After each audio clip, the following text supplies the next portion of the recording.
তারেক রহমান নির্বাচিত হলে ঢাকাকে নিরাপদ শহর করার প্রতিশ্রুতি দিয়েছেন। 40টি খেলার মাঠ নির্মাণ ও রাস্তা প্রশস্ত করার ঘোষণা দেন তিনি। ঢাকা 14, 15, 16 আসনে হাসপাতাল নির্মাণের অঙ্গীকারও করেন। তুরাগ নদে সেতু নির্মাণের কথাও বলেন তিনি। 12 ফেব্রুয়ারি নির্বাচনকে ভাগ্য পরিবর্তনের নির্বাচন আখ্যা দেন। ধানের শীষে ভোট চান তিনি। আজ ঢাকার 8টি স্থানে জনসভায় যোগ দিচ্ছেন বিএনপি চেয়ারম্যান তারেক রহমান। দলীয় সূত্র জানায়, সকাল 11টায় ঢাকা 17 আসনের বনানী কামাল আতাতুর্ক এভিনিউয়ের খেলার মাঠে প্রথম জনসভায় বক্তব্য দেন তিনি। এরপর দুপুর 12টায় ঢাকা 10 আসনের কলাবাগান ক্রীড়া চক্র মাঠে, দুপুর 1টায় ঢাকা 8 আসনের পীর জঙ্গি মাজার রোডে এবং দুপুর 2টায় ঢাকা 9 আসনের মান্ডা তরুণ সংঘ মাঠে জনসভা করেন। বিকেল 3টায় ঢাকা 5 আসনের যাত্রাবাড়ি শহীদ ফারুক রোডে, বিকেল 4টায় ঢাকা 4 আসনের জুরাইন দয়াগঞ্জ রোডে এবং বিকেল 5টায় ঢাকা 6 আসনের ধূপখোলা মাঠে বক্তব্য দেওয়ার কথা রয়েছে।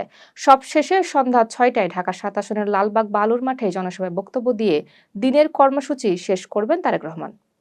ঢাকা 18 আসনের নির্বাচন থেকে সরে দাঁড়িয়েছেন মাহমুদুর রহমান মান্না। ব্যয়বহুল নির্বাচনী এলাকা হওয়ায় এই সিদ্ধান্ত নেন তিনি। ফেসবুক পোস্টে বিষয়টি জানান তিনি। ঢাকা 18-এ 6.5 লাখ ভোটার রয়েছে, তবে বগুড়া 2 আসনে নির্বাচন করবেন তিনি। সমর্থকদের কাছে দুঃখ প্রকাশ করেছেন। পোস্টাল ব্যালটে নাম না থাকায় চাঁদপুর 5 আসনের ভোট বর্জন করেছেন জাকির হোসেন। নির্বাচন স্থগিতের দাবিও জানিয়েছেন তিনি। প্রার্থিতা ফিরে পাওয়ার আগেই প্রবাসী ভোট নেওয়া হয়।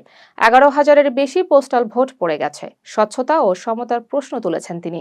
ইসিতে লিখিত আবেদন দিয়েছেন। বাঞ্ছারামপুরে মাথাল মার্কায় ভোট চাইলেন জুনেদ সাকি। তিনি উন্নয়ন ও গণতন্ত্র প্রতিষ্ঠার কথা বলেন। জগৎপুর জোট সরকার গঠনের প্রতিশ্রুতি দেন তিনি। কর্মসংস্থান ও সুশাসনের অঙ্গীকারও করেন। পথসভায় বিপুল জনসমাগম হয়।